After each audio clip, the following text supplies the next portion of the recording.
Welcome, everyone, to What to Watch Live, the show where we discuss the best in TV and entertainment this week. My name is David, and today I am joined by my fellow Xfinity editors, Quam and Landon.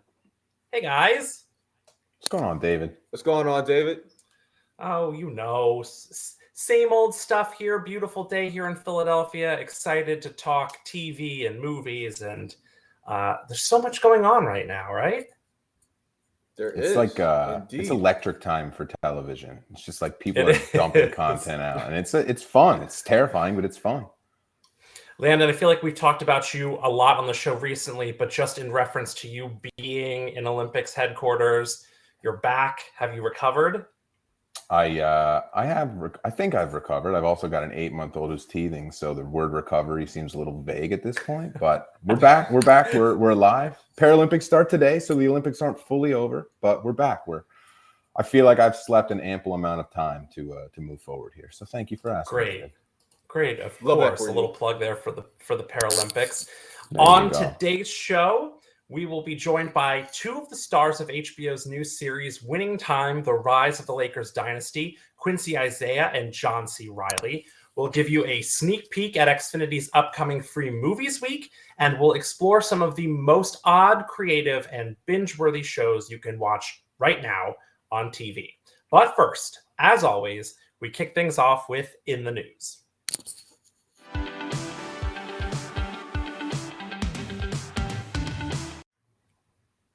The Batman has arrived, and according to Variety, the latest adaptation of The Dark Knight has scored big, bringing in $21.6 million in Thursday night preview screenings alone. Directed by Matt Reeves, who is best known for Cloverfield and the most recent Planet of the Apes reboot, The Batman stars Robert Pattinson, yes, that Robert Pattinson, as Bruce Wayne and his crime-fighting alter ego as he infiltrates Gotham City's underworld to track down a mysterious villain called the Riddler. The movie stars Paul Dano as the aforementioned Riddler, Zoe Kravitz as Selina Kyle, aka Catwoman, Jeffrey Wright as future police commissioner James Gordon, Andy Serkis as Alfred, and a nearly unrecognizable Colin Farrell doing his best Robert De Niro impression as the Penguin. So I was lucky enough to get a sneak peek at the Batman, and I will give you a review in just a moment. But first, Quam and Landon, are you excited about the Batman? Quam, I'm going to take that one to start. Yeah. Oh, well, thanks, Landon. I'm so excited. I love the Batman. I love the Dark Knight series.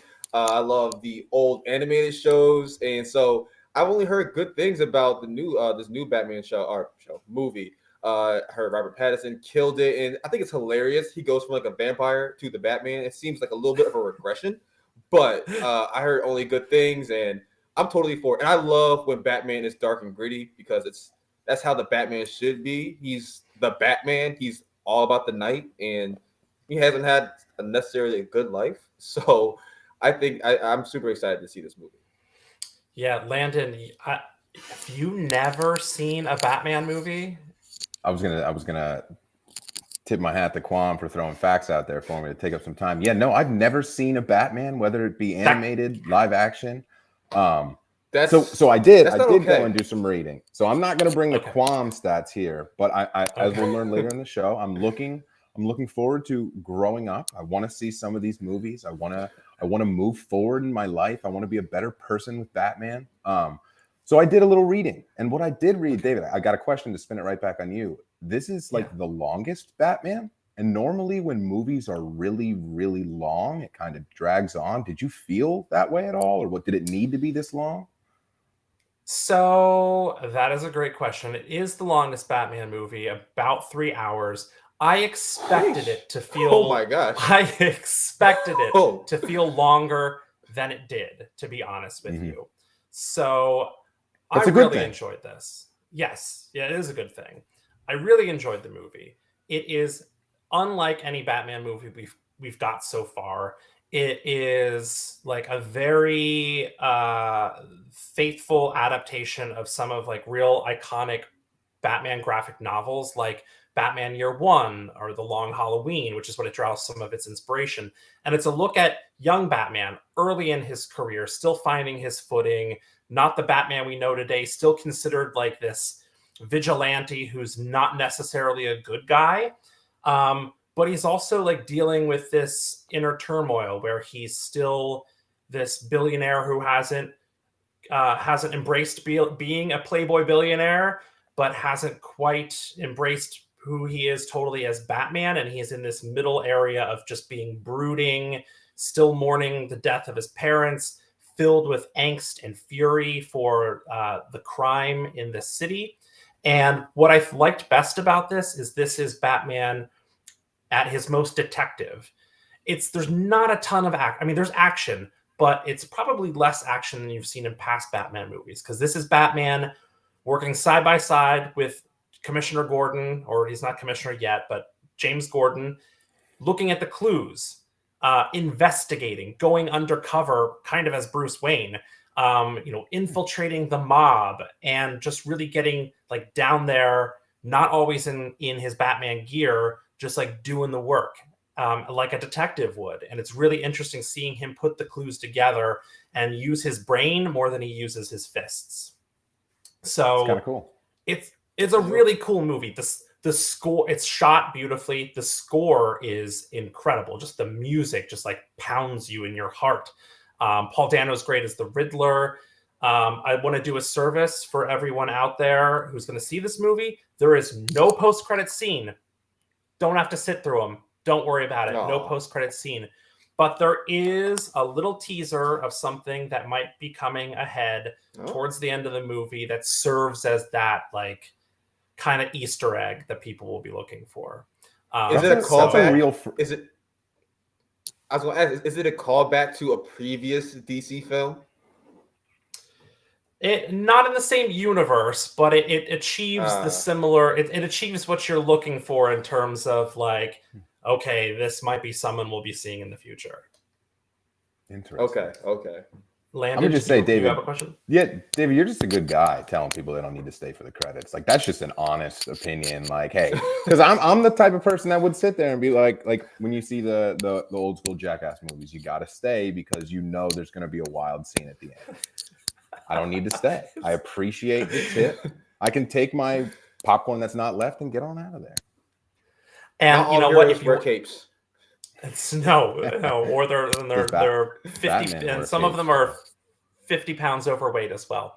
But if you want to sit through the credits and just embrace all the people that it took to make this movie and look at them, to point out the gaffers and the best boys and all of that, more power to you, because they're great people as well. But if you just want to get out and get to your car and beat the traffic, do you?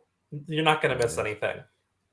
So if you love Batman as much as I do, you can dive into Batman cartoons, movies, and more by saying Batman into your voice remote. Send up that bat signal with your remote.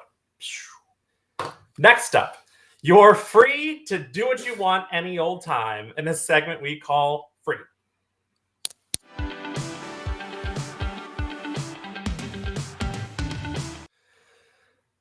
Free Movies Week is almost here.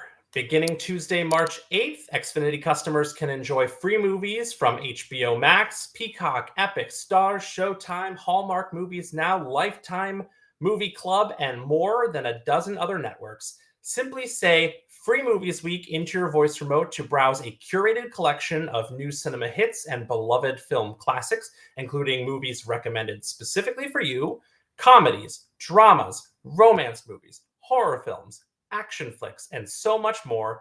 You can even browse movies by network or explore films with Latino casts or movies that celebrate Black and LGBTQ plus stories. And if you still haven't found what you're looking for, take a deep dive into curated genre-specific collections like kids and family, sports, music, and so much more. Free Movies Week runs through March 14th, so you have 7 full days to rewatch some classics or even discover a new favorite. So we thought today we'd go around the room and see which films each of us will be enjoying during Free Movies Week. And so I will kick things off. And for a little clue about the movie I've picked, here is a clip of me, well, my voice, backstage at the 2013 Academy Awards. Let's roll it. Hi, congratulations. Thank you. So you have the Oscar, you have the Grammy, 2 to go for the EGOT. How are you gonna do it? I don't know, maybe I'll do like a HBO special like Beyonce did. And then, and then Tony, I'm not so sure. Like maybe one day, maybe someone might want to do a musical. Oh no, it's not really my kind of thing, a musical, no offense. But yeah. So as far as, I'll talk a little bit more about that in a second, but as far as that new classic that I will be rewatching during Free Movies Week, I had to go with the 2012 James Bond movie, Skyfall. It's one of the best Bond films ever made, and Skyfall follows Daniel Craig's 007 as he and M, played by Judi Dench, work side by side to fight enemies both outside and inside MI6. And not only is Skyfall a great action movie, but as I just mentioned, it holds a very special place in my heart because of the incredible theme song sang by Adele. And in 2013, I was covering the Oscars for Xfinity, and I was in the press room when Adele won the Oscar for singing that theme song. And then, as you saw, I was one of just a few people who actually got to ask her a question about her victory. I also watched Skyfall for the first time on an iPad on my way to the Oscars. So I was like so hyped that it came full circle, and I was able to ask her about possibly completing the EGOT one day. And since then, Adele actually was nominated for an Emmy in 2016, but she didn't win. So she still needs an Emmy, and she still needs a Tony. And as you saw, she is not very interested in doing a musical, but I think her tune will change. She was so young then, and so maybe one day she'll get that HBO special like Beyonce, or get that Tony musical. I've watched that clip so many times that I just absolutely know exactly what she says and how she says it, because she said it to me in my face. And as for the new movie I'm going to watch for the first time during Free Movies Week, I cheated a little bit, and I actually already watched it because I couldn't wait. It's a movie called Zola. It is based on a viral Twitter thread. Yes, you heard that right. It's based on a Twitter thread. And it is about a part-time stripper who travels to Tampa, Florida with a new friend to make some big money at a couple clubs. And then everything goes horribly wrong. The night unexpectedly devolves into absolute madness involving armed robbery, clingy boyfriends, and overbearing pimps. This might be the first time we said pimp and strip club on Xfinity on What to Watch Live. Check. that box. It's a really wild ride, and although the ending does leave you with a little to be desired because it ends like the thread ends. It ends where the story ends. But I promise you, you will be Googling this real life story afterwards to find out what happened. There's a Rolling Stone article or a BuzzFeed article or a Daily Beast article that like recaps everything. Really worth your time. Kwame, I saw you react. Do you remember this thread? I do. So I remember seeing like after it all went down, after it all went viral, and then I remember like going back and Googling it, and then when this movie came out, it kind of just flew over my head. But once you started describing it, I was like, oh, this is that movie with that thread, and they all came like together full circle. So I now really want to check out this movie because, like I said, when it first came out, kind of just like I just totally just missed it. But now I'm definitely have to check it out. Yeah, and there was questions like, is it really real? Did all of this actually happen? Because it's so outrageous. But the movie starts the same way the thread starts, which is, and I'm paraphrasing, like, do you all want to hear a story about this chick I met? She doesn't say chick.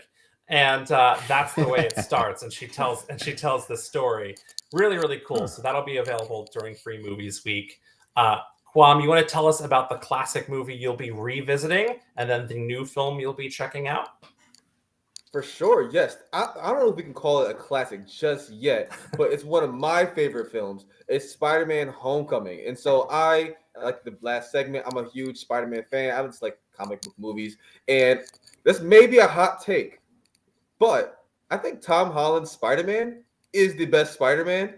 And I'm not considering the animated movie, but in regards to the live action movies, I think Tom Holland actually has the best Spider-Man. And I just loved him in Homecoming and being able to like go back and revisit the beginning of his own taking on of this titular character. It's just awesome, and it's just so much fun. Like I said, go back and see where it all began and get to like kind of know where it ended up with No Way Home just coming out. And so I'm so excited to rewatch Homecoming, and this is a great movie. It's a fun movie. That's the best thing about Tom Holland Spider-Man. They're all just so much fun. It's never they have the moments where it's like, ooh, can he do it? Can he lift himself up? And then when he does, it's like, ah, yes. And then it's like, I don't know, he's so awesome. And he's dating Zendaya. So I just love Tom Holland. I love Spider-Man Homecoming. And I'm so excited to rewatch this movie. But the new movie I'm looking forward to watching is Minari. Am I pronouncing that correctly? Minari? You are. I believe so. Mm-hmm. Okay, awesome. Yes, I just love movies where you get to see people from a different culture and have to essentially, it's like a fish out of water tale. And you see people have to almost figure out how to assimilate into American culture. So let me back up and kind of like describe the premise. A Korean family moves to America. I think Arkansas. I was supposed to say Arkansas. Another Twitter joke. I think we roll with Arkansas for the sake of this. It should be Arkansas, if we're being honest. I mean, come on. But yes, they move to Arkansas, and they have to essentially figure out, how to assimilate to American culture. And I just love movies like this because you get to see different perspectives and different, ways of life for some people, especially immigrants who are coming to a new country. So I'm super excited to watch this film. I've only heard really great things about it, and also stars Steven Yeun. So I'm totally in. It's excellent, and it was one of the big Oscar frontrunners, I think, last year. Or the year before. What is time anymore? It could have been 5 years ago. It was a big Oscar frontrunner, and it's excellent and heartbreaking and so well acted. So yeah, it's a good choice. Also, Kwam, you raised a really interesting point about Tom Holland, and it's something that I've been thinking a lot about in terms of the Batman and every time someone new steps into those roles, especially with superheroes, there are actors who are good Peter Parkers, but not as good Spider-Man. And there are actors who are really good as Bruce Wayne, but not a great Batman. So I think Robert Pattinson is a great Batman, but not as good of a Bruce Wayne. I think Christian Bale was a great Bruce Wayne and a pretty good Batman. George Clooney wasn't good at either. Val Kilmer was a great Bruce Wayne, not as great of a Batman. Keaton was not, he was good, but he's my Batman. So, but Tom Holland, I think, is a great Peter Parker, and he's a great Spider-Man. I agree totally. I mean, that's a great point, and yeah, he really is able to play both roles because they're in both. Like that's the thing about superheroes and superhero movies. They have their their alter ego, which is the hero, and then they have their their persona, like their actual selves, and being able to play both roles really what defines a character in these movies and comic books. Yeah, because Tobey Maguire was a great Spider-Man, but he was like 40, so he didn't like really make a great Peter Parker.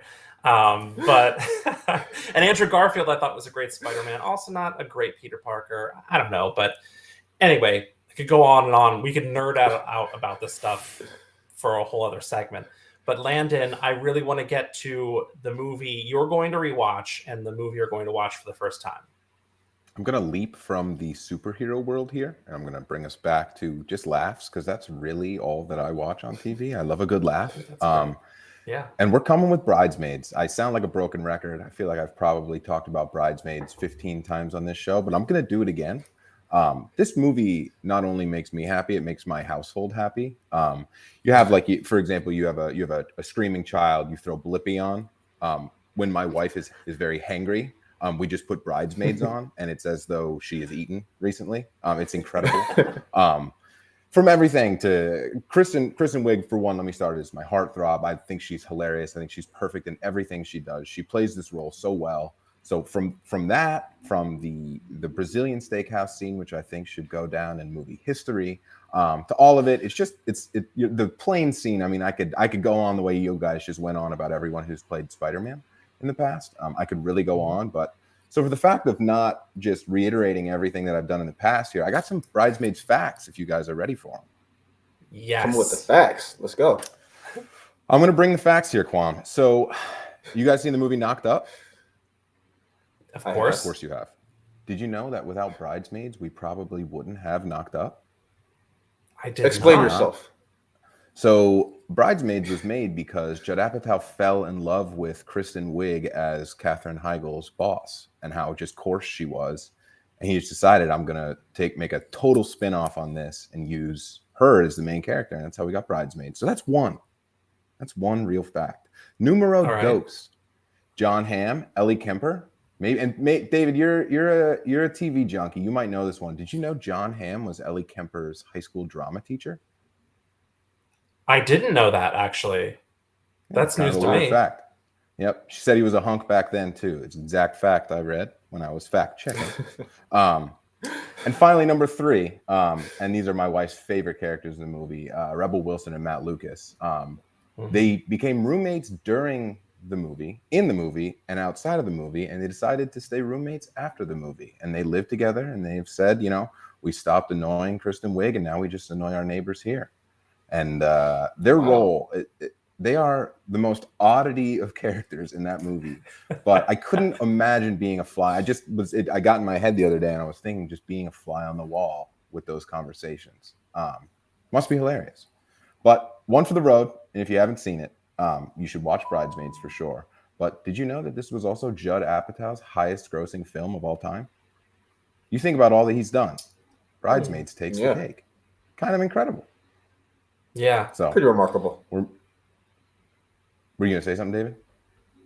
Oh, no. I was just going to say, I remember that I think maybe even someone got nominated for an Oscar for this. Like, I remember when it came out, it was a huge deal. Like, I really think someone might have...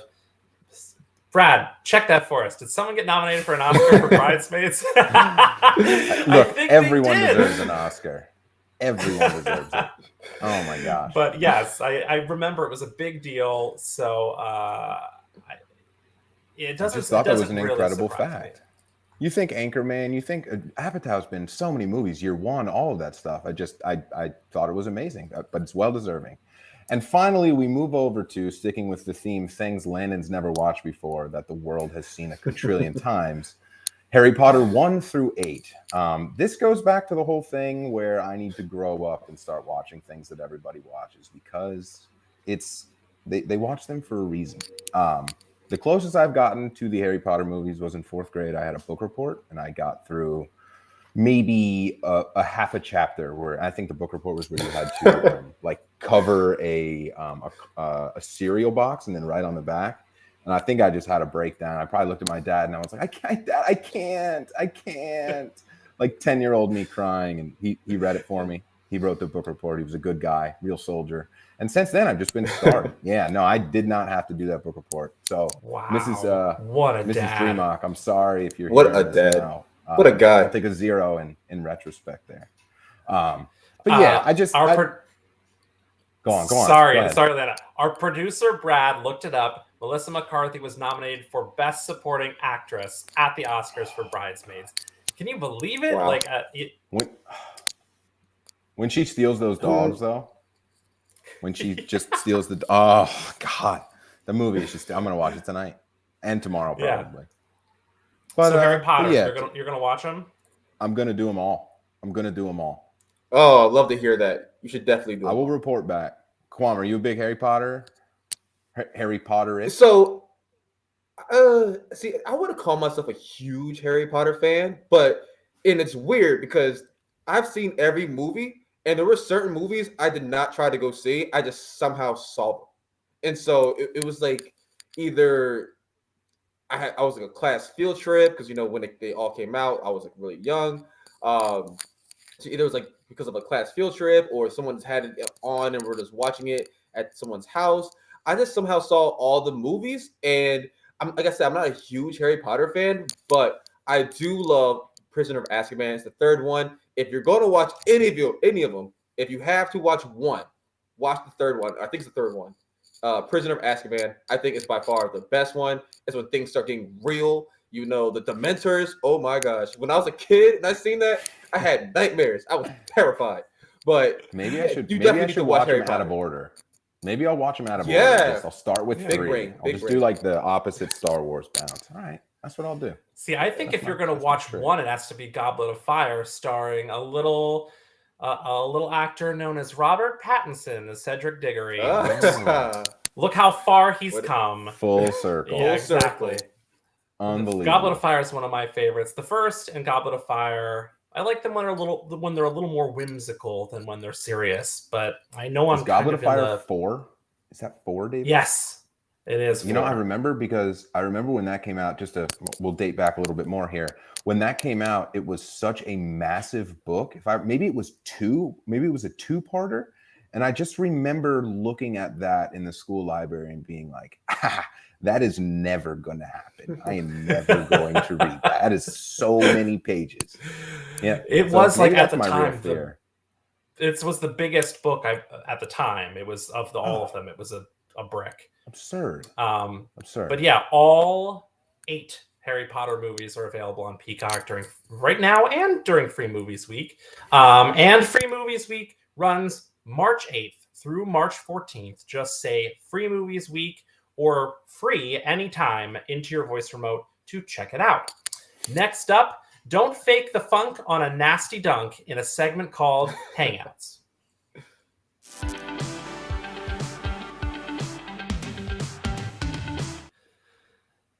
This Sunday, March 6th, HBO premieres a brand new sports drama entitled Winning Time, The Rise of the Lakers Dynasty, chronicling the 1980s rise of the NBA's Los Angeles Lakers, led by Jerry West, Magic Johnson, and Kareem Abdul-Jabbar.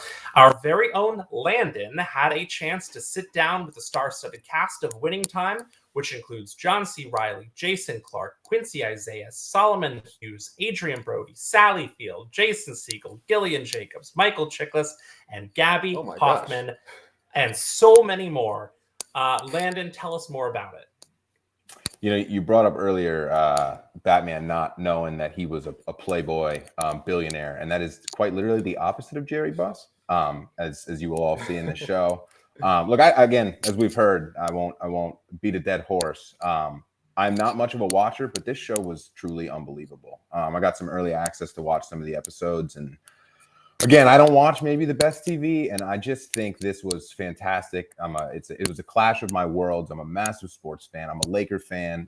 My dad grew up a fan. We always had a Showtime Lakers autograph ball that he randomly won at a basketball game. He was sitting in the perfect seat.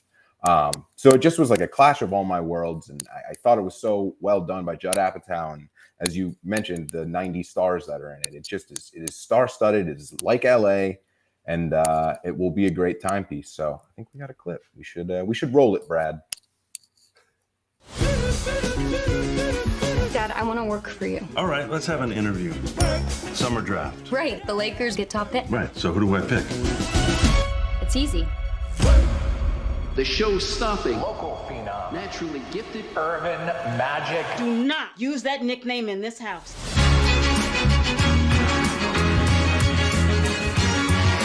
A real dynasty. Far out, man. Leave the dynasties to me. Yo, what's up, Larry? Come on, Red. You afraid of competition? No, but you're no competitor. From here on out, we are playing to win.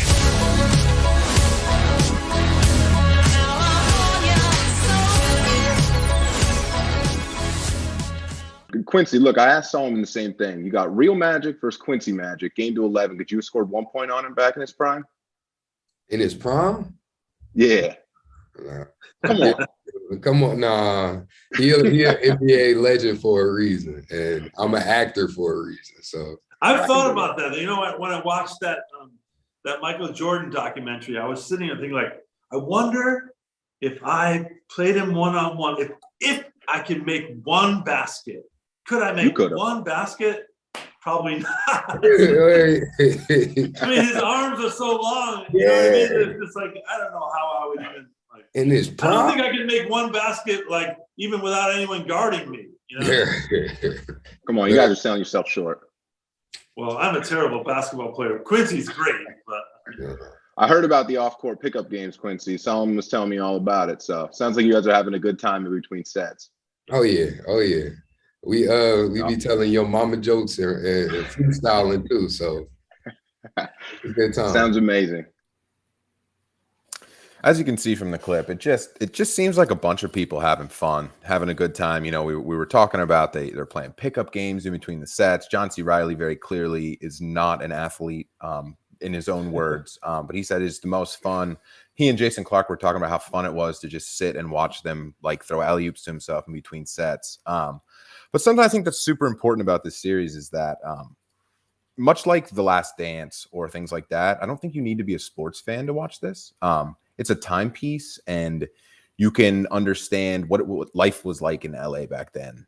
You know, I asked my dad for a little bit of help because he lived through this, and he said the one thing to remember is that Jerry Buss didn't want to turn the Lakers stadium into an arena. He wanted to turn it into a club, and he wanted everybody to go there, have an unbelievable time. And Sally Field, throughout talking to her, mentioned, you know, it was that's where she took her boys on a Saturday to have like a blast. And I think Adam McKay just did an unbelievable job capitulating that. And through the casting, I mean, Magic Johnson, I think Quincy Isaiah looks more like Magic Johnson than Magic Johnson looks like himself. It's just unbelievable. And you're watching it and you're like, I can't believe this is actors when it's very clearly actors. They're very clearly acting. They just did an unbelievable job. And they were really good at basketball too. I thought that was really neat. I don't think all of that is CGI. I think they quite literally are really athletic basketball players, down to Jason Clark and everyone just having a good time. And that's what it seemed like they were doing. And I also learned a little bit. John C. Reilly doesn't think he could score a basket on MJ. I don't know. It got me wondering. Quincy Isaiah didn't either. Kareem, they didn't think he could score on Kareem. Do you guys think you could? I'm gonna reframe this question to you guys. Is there a sport where you could do something better than an athlete one time? Like, could you hit a fastball? What sport would give you the best opportunity to succeed one time? Depends on how many swings I get at the ball. I mean, 15 I'll hit swings. one of. I don't know. I'll tell you right now, I'm not hitting any fastball. I can't hit a fastball at all. I am not a baseball guy at all. So I'm totally out. Like, could you run a route on a cornerback and catch a pass from Aaron Rodgers one time out of 10? You know how fast he throws that ball? It probably like hit me in the face before I realized he threw it.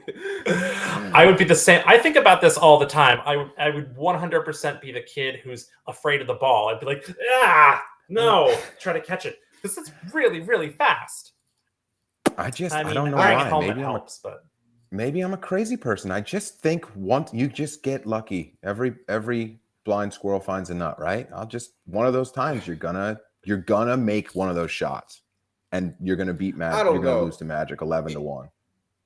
If you're playing against Michael Jordan, you might go 0 for 100 playing against Michael Jordan because he's actually done it with people where like it's like, if you score one shot on me, you know, I'll give you my car or something like that.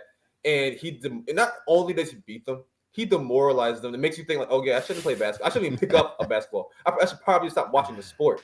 And so I guess it depends on who the athlete is. If it's like the fifth string and he's coming off like or she's coming off like a torn ACL, maybe, possibly. All right, Kwame, I'm going to come for your neck right here. Could you score on Ben Simmons? Oh my gosh, I could defend Ben Simmons. I'm not worried about Ben Simmons scoring on me, but could I score on Ben Simmons? My mom could defend Ben Simmons. Oh, here it goes. Let it fly. Oh, that's awesome. We're all from Philly here, except for so we have a little beef, friendly beef with Ben. Landon's originally from the area too. Yeah, I'm a Philly guy. I'm a Philly guy. I just can't stand the Sixers. So let's see Ben Simmons succeed in Brooklyn. That's not what you told me off camera, Landon. You said you loved us. You said you loved Sixers fans. Oh no, Kwame. Playing for the cameras. Landon, as a lifelong Lakers fan, Was there something in the series or the episodes that you watched that like really enlightened you, or like you didn't know that you were surprised to learn? Yeah, actually, and I talked to Sally Field about it. I didn't realize how much of a role that Jerry Buss's mom played in everything. So he would essentially, and he makes some insane decisions very fast. And Like he was is the owner, for those who don't know. Correct. He was the owner of the Lakers. Correct. Yes, Yeah. he was the owner. It's a family dynamic thing. So he would go make a decision, and then secretly behind doors, he would kind of just go talk to his mom and like kind of get a sign off from it. So it seemed just very elementary in the activity of it. But I knew Jeannie, who is Jerry Buss's daughter. So it's Jeannie's Jerry Buss's daughter, is Jerry Buss the owner, and then his mom, Jessie Buss. And I knew Jeannie played a massive role in all of it. I just didn't know that his mom played such a role. And my dad has talked about it in the past, but Magic's mom's hatred for him being called Magic.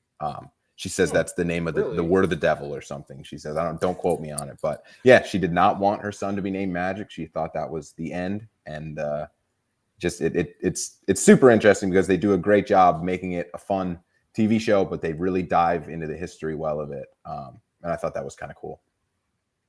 Awesome. Well, you can check out Landon's full interview with the cast of Winning Time, including all of that time with John C. Reilly and Sally Field and many others. Just say Xfinity Hangouts or what to watch into your voice remote. Check out Winning Time Sunday, March 6th. And next up, we're flipping through the channels to find some of the most unique shows on the small screen in a segment called What We're Watching.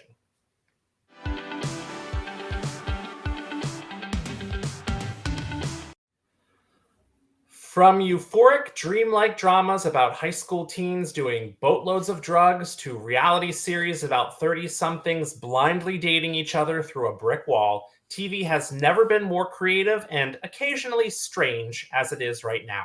And so today we thought we'd take a look at 3 brand new series that exemplify creativity on the small screen. Kwam, why don't you kick us off with one of the shows you're enjoying right now? Thanks, David. So one of the shows that I'm really enjoying right now is Bel-Air. So as David mentioned, we are in a strange time with TV. TV's been around for how long? Like 100 years, I think. Like, Brad, look up when was the first TV show televised, please. And thank you. But so TV's been around for a long time, and you have to do something new. And we live in a world of reboots and remakes. And after a while, you think it can get a little stale. But Bel-Air is not a reboot. It's not a remake. It's a reimagining. And it takes the old Fresh Prince and just completely reimagines it as a drama, which I thought was just so interesting because I'm a huge Fresh Prince fan.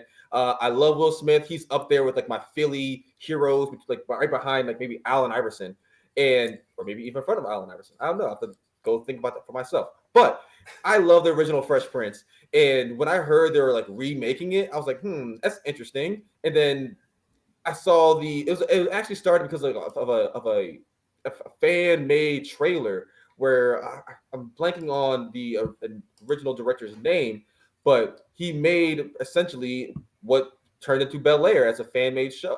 What would it look like as a drama? And when I first saw it, I was thinking like, that's interesting, but that's not my Fresh Prince. # not my Fresh Prince. But when you actually watch the show, it is done so well, and who would have thought that a show that originally started as a 90s sitcom would translate so well as a, pretty contemporary drama? And it's the acting is incredible. It's shot so beautifully. And then the best part about the show is that it still has elements from the original Fresh Prince. So if you're like a huge fan of the original show, there will be Easter eggs and plot lines that still correlate with the new remake, but it's just done in a different way. And so I love Bel-Air, and I think it's such a fresh take on remakes and reboots because it's not essentially doing what others done. It's essentially flipping it on its head and almost putting it to the other side of the spectrum. If you're talking about a comedy, that's probably like left field. Drama's on the very opposite end. And so I just love what they've done with Bel-Air. It's such a creative show. It's such a creative take on the whole Fresh Prince, and it's kind of made it its own universe now. Like now I want to see all these 90s sitcoms remade to dramas like Martin. I don't know what it'd be called, but I'm just so impressed with this show. Yeah, and I think we actually have a clip of it if we want to roll that and take a look. Damn! Jeffrey Thompson, house manager. Will! Oh, Viv! 10 years is a long time. Let me show you around. Where them dimes at? Hillary. Let's go find you something fit for a prince. What do you think? I made you look. Yo, Uncle Phil!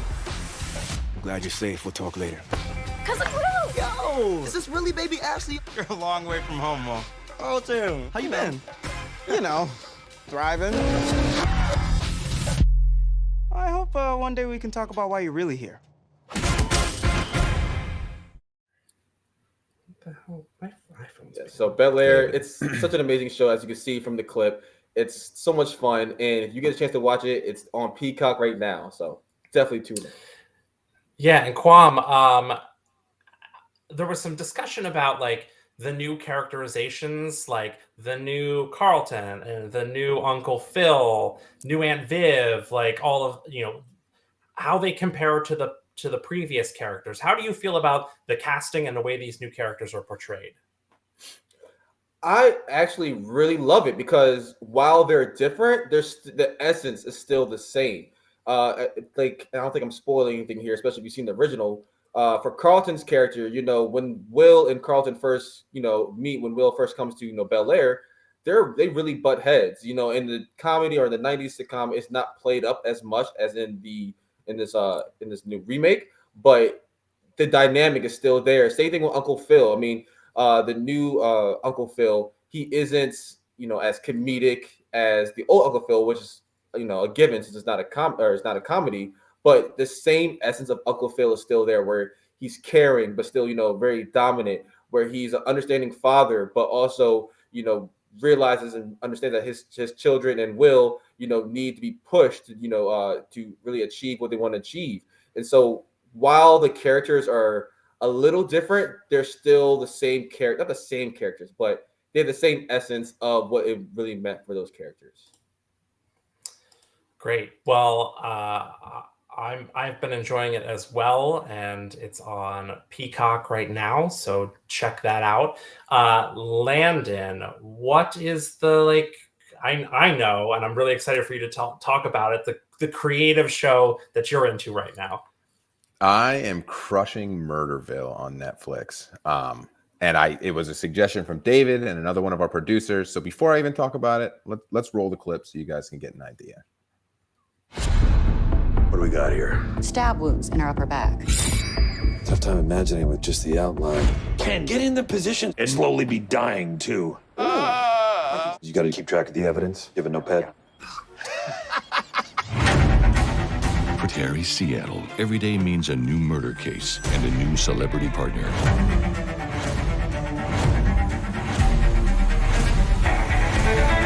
You ready to solve a crime? Ready. Scream it! I'm ready to solve a crime! Let's go! Forget how strong I am.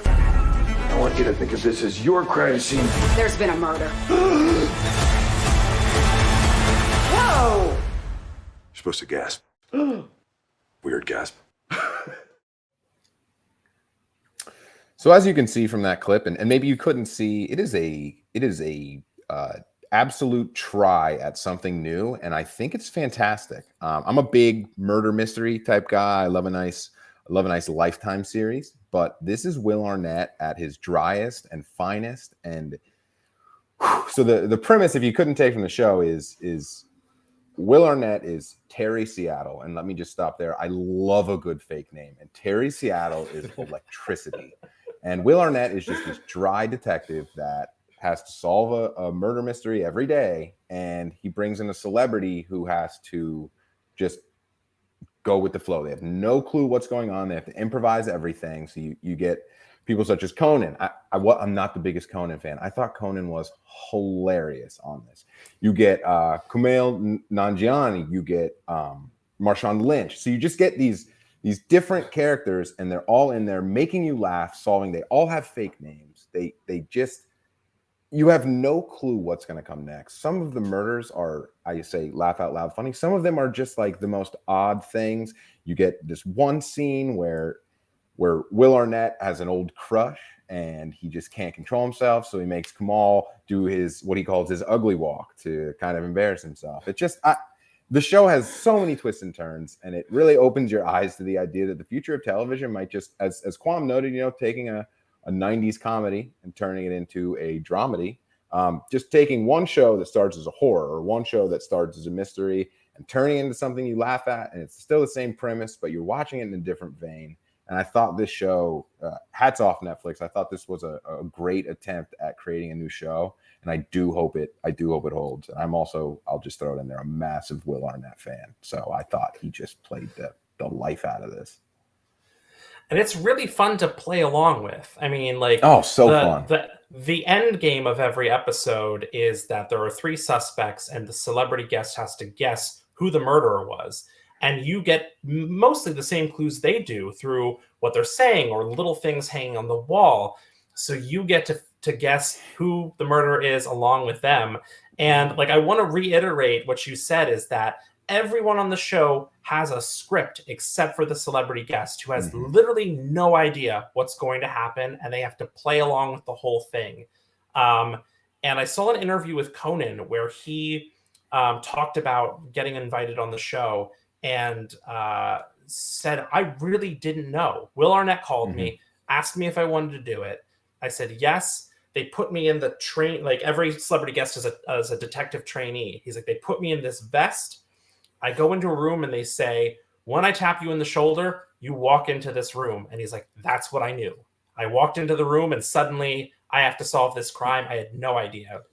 He said, Conan had said, I haven't watched my episode yet, but apparently I was saluting a lot to everybody in the room and I didn't even realize it. It's so creative. One of the other things, it's great. And one of the other things I love about it is that these are, like, for the most part, very funny people being funny. And it's almost like they're playing a game where they're trying to make each other laugh, and they don't cut the breaks out. Like, Conan makes some of the cast members like laugh, and they let it go because it just shows you the genius of how funny these people are, that they can make others break. And Will Arnett breaks. If Will Arnett breaks, you've done something. And you know what? Although I loved Conan, I think Marshawn Lynch was kind of the MVP. Like, he was so game to be on that show. David, if you have not YouTubed things Marshawn Lynch has done off the field, the guy, he can't miss. Iconic. He cannot miss. Talk about a person who doesn't even have to get into character because his character is his persona. He's unbelievable. He makes you laugh without even trying because he has no filter, and he will say exactly what comes to mind. If you watch his episode, you will very clearly see that. But he just is laugh out loud funny, and he loves Skittles, and Skittles are delicious. So I mean, it all comes together. Well, I have a show of my own that I'm really excited about, and I just watched. It is a brand new animated series called The Boys Diabolical, which premieres today on Prime Video. Let's take a quick look at that clip.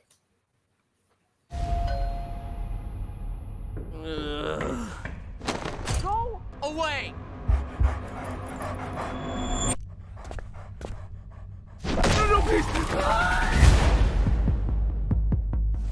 Homelander, what made you decide to join up with Vaughn? Chance to use my gifts to help make the world a better place.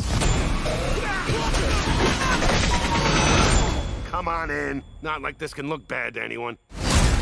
Oh, you guys really suck, huh? The idea is that the outer you will finally match the inner you. Picture the face you want to have, the life you want to have. So if you're unfamiliar with the live action series, The Boys, the show is set in a world where crime fighting as a superhero has more or less been privatized. Superheroes are celebrities who are marketed and sold by a large corporation called Vought. And the superheroes are also massive narcissists, mostly corrupt, probably kill more people than they actually save. But there's a group of anti-heroes who call themselves the Boys, who keep these crooked capes in check. And so many of us Xfinity editors are huge fans of it, eagerly awaiting season 3 eventually. But in the time being, The Boys Diabolical is set in the same universe and features 8 standalone episodes about characters that are both superpowered and decidedly not superpowered. Each episode runs about 12 minutes long, which is one of the really cool things. I breezed through this entire season in a couple hours. I do the math. I don't know, 2 hours, 1 hour, 8, a little over an hour. I don't know. What's math? What are numbers? What year is it? Right back to it. What is who time? Just numbers. And all made each up. episode is written and animated by a different creative team. So there's an episode done by Seth Rogen and Evan Goldberg, Justin Roiland of Rick and Morty fame, Alana Glazer from Broad City, Awkwafina, Aisha Taylor, Andy Samberg, or Aisha Tyler, sorry, and Andy Samberg. But my favorite episode of the bunch is absolutely this episode called Laser Babies Day Out by Seth Rogen and Evan Goldberg, which is very reminiscent of Disney's Roger Rabbit and Baby Herman cartoon short called Tummy Trouble that played before Honey, I Shrunk the Kids when it opened in theaters in 1989. It has that same opening, same feel, and it follows this superhero baby in training who has laser eyes, but she can't hone them correctly and only blasts the lasers if she burps or farts, and the chaos that causes, and then the baby escapes. I'm also a big fan of Awkwafina's episode called BFFs, in which she ingests the chemical that is meant to turn her into a superhero instead of injecting it. And so instead of becoming super, she creates a super-powered pile of poop, and that runs amok. So this, needless to say, this series is not for children. It is very violent and crude and bloody, very much like The Boys itself. And if you've seen Invincible on Prime Video, or you're familiar with an old internet cartoon series called Happy Tree Friends, you'll know exactly what I'm talking about, where someone just gets their face ripped off and in animation, and it's both funny and horrifying, and very, very creative. I love the idea of like 12 different stories created by 12 different creative teams. Every episode's a new experience, and it doesn't take a lot of your time. So it's awesome. Really, How really many vibed episodes? with it. 8. Wait, 12 minutes, 8. Okay. I was going back and doing that math. Doing the math for me? And yeah, I was trying to figure out how long is this show. But okay. About an hour and a Hour and half. 44 minutes, I was going to say, yeah. Who's counting? Thanks. Just numbers. Math Who's is- Brad? Brad got it for me. Brad, just let me know. Thanks, Brad. So to check out all the series we just talked about, simply say what to watch into your voice remote. And before we say goodbye for the week, as always, we're here to help you plan your watch list with a segment called Plan Ahead.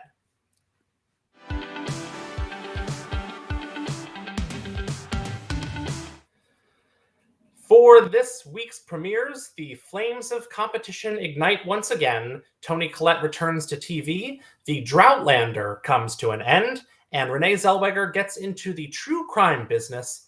Landon, tell us more about it. Did you know there are still 78 medals to be awarded in Beijing? That's right. Over 700 athletes are still waiting to compete as the 2022 Winter Paralympics kick off with the opening ceremony. We're talking snowboarding, skiing, curling, one of my favorites, para-ice hockey, and much more. So sit back, relax, and pop on NBC, USA, or Peacock to keep watching the greatest athletes in the world compete for the highest honors, Paralympic gold. Now, anytime I hear that the producers of Big Little Lies are cooking up a new drama, I'm all ears, and Netflix's new series Pieces of Her is no exception. This thriller is based off the New York Times bestseller that follows the story of a woman who's caught in the middle of a deadly small-town mass shooting, only to learn of her family's dark past. And if that isn't enough, I'm a sucker for perfect names, so I don't think there's a better name for a murder novel author than Karen Slaughter. I mean, come on. So mosey on over to Netflix March 4th and begin watching Pieces of Her. Much like when LeBron said he got to Miami, not one, not two, not three, Outlander is copying the same thing with its seasons, except it seems to be having a little bit more success than The King of Cleveland. And now it's time for Season 6, which will be based off the novel A Breath of Snow and Ashes. Producers have said that Season 5 was the toughest yet to adapt, as it only had 12 episodes, so you can only imagine what is going to be packed into these 8 episodes, which will now be the shortest season so far. And I hear ya, only 8 episodes? What gives? But rest assured, the 7th season has already been put on the books. So fire up stars. The Droughtlander is almost over, as Season 6 premieres March 6th.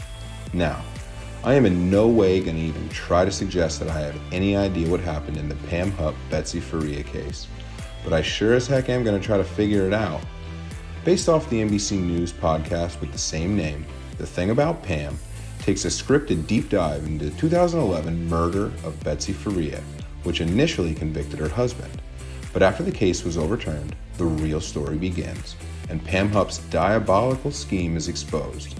So join Renee Zellweger, Josh Duhamel, and more on NBC March 8th as the all-encompassing crime series finally hits the big screen.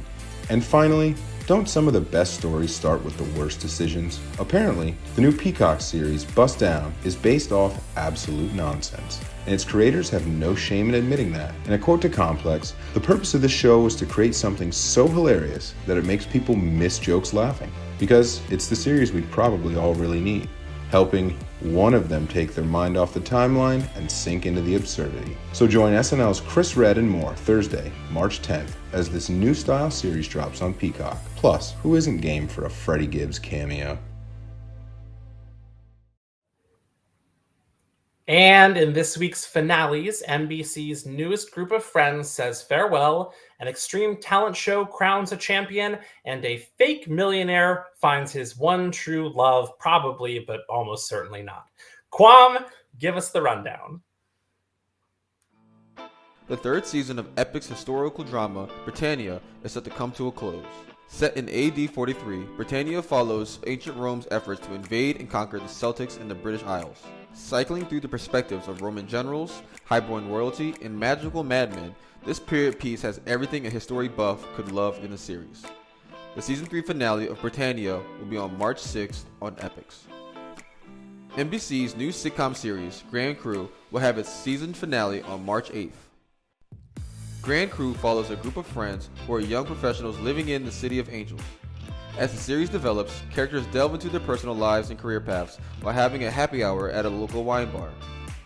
The group uses each other's experiences to help navigate their own respective lives and lean on each other for support. Grand Crew will finale on March 8th on NBC. The final episode of Hulu's mini drama series, Pam and Tommy, will be coming to the streaming platform next Wednesday. As the title suggests, the series follows the whirlwind relationship of Pamela Anderson and Tommy Lee as their high-profile romance devolves within the public eye. Lily James and Sebastian Stan respectively star as the titular characters. Pam and Tommy will come to a close on March 9th on Hulu. TBS's larger-than-life talent show will have its season finale on March 10th. With the focus being on size and bigger being better, Go Big Show showcases supersized competitors as they compete for a $100,000 grand prize. Featuring monster trucks, alligator trainers, and a number of absurd feats, watch as these challengers go head-to-head to impress their celebrity judges. And with judges consisting of Snoop Dogg, Rosario Dawson, T-Pain, and Cody Rhodes, you know this is a can't-miss series. The season finale of Go Big Show will air on TBS on March 10th. The season finale of Joe Millionaire for Richer or Poorer will also be coming on March 10th. Serving sort of as a reboot to the 2003 show of the same name, this reality series focuses on 18 female contestants as they vie for the affection of 2 bachelors. However, one of these bachelors is a secret millionaire. With no knowledge of which one of their love interests are rich, the women contestants must ask themselves what's more important, love or money. The finale for Joe Millionaire for Richer or Poorer will air on March 10th on Fox. You can laugh. And that, oh wait, no, that's not going to do it. If you're looking for a tease of what's coming a little further out, Ryan Reynolds' new time travel movie, The Adam Project, premieres on Netflix March 11th. Stanley Tucci's Searching for Italy returns to CNN March 13th. Young Rock fires up season 2 on NBC March 15th. Temptation Island heats up the USA Network March 16th. Below Deck Down Under sails onto Peacock March 17th. And the dystopian comic book drama DMZ premieres on HBO Max March 17th. And that will do it for today's show. Special thanks to our very special guests, Quincy Isaiah and John C. Reilly from the new series Winning Time, The Rise of the Lakers Dynasty. And an even bigger thanks to my fellow Xfinity editors, Quam and Landon, for joining me today for such spirited debate. Hit you with also, a Conan O'Brien. 92 years since TV was invented, or the first show. If you've stuck along this long with the show, Easter egg. This is the post-credit scene where now you know when TV was invented. Don't stay for the credits. Don't stay for the credits. No, don't stay for the credits. You got everything you needed. If you want to check out the TV shows and movies we talked about today, get more of our entertainment recommendations, or watch us interview big celebrities, just say what to watch into your voice remote, or tune in here every Friday at 1 p.m. Eastern for a new episode. My name is David. Thank you for joining us on What to Watch Live.